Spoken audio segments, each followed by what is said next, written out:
एक पहाड़ी गांव में एक पुरानी हवेली थी जिसे लोग भूतों वाली हवेली कहते थे। कहते थे कि वहां रात में किसी लड़की के रोने की आवाज सुनाई देती है। डर के कारण कोई भी वहां पास नहीं जाता था। एक दिन आदित्य, वेदांत, सान्या और अनन्या पिकनिक पर निकले।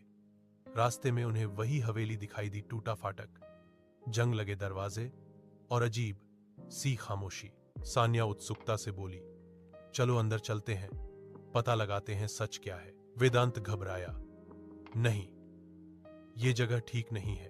लेकिन आदित्य ने कहा, अगर हम डरेंगे तो कभी सच्चाई सामने नहीं आएगी। आखिर चारों अंदर चले गए।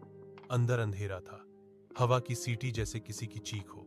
अचानक ऊपर की मंजिल से रोने की आवाज आई। अनन्या डरकर आदित्य का हाथ पकड़कर बोली, ये आवाज कोई असली दुख जैसा लग रहा है। चारों धीरे धीरे सीढ़ियां चढ़कर एक पुराने कमरे में पहुंचे। वहां एक पुरानी लकड़ी की अलमारी में उन्हें एक डायरी और एक लड़की की पुरानी तस्वीर मिली। डायरी में लिखा था कि यहां पहले आर्या नाम की लड़की रहती थी, जिसे उसकी सौतेली मां ने हवेली का पैसा हड़पने के लिए इसी कमरे में बंद कर दिया था और वह वहीं मर गई। डायरी में उसकी आखिरी लाइन थी, मेरी कहानी दुनिया तक पहुंचे तभी मैं मुक्त होंगी। इतने में तेज हवा चली, खिड़कियां खुली और कमरे में सफेद रोशनी फैल गई, जैसे कोई मुस्कुराकर आजाद हो रहा हो।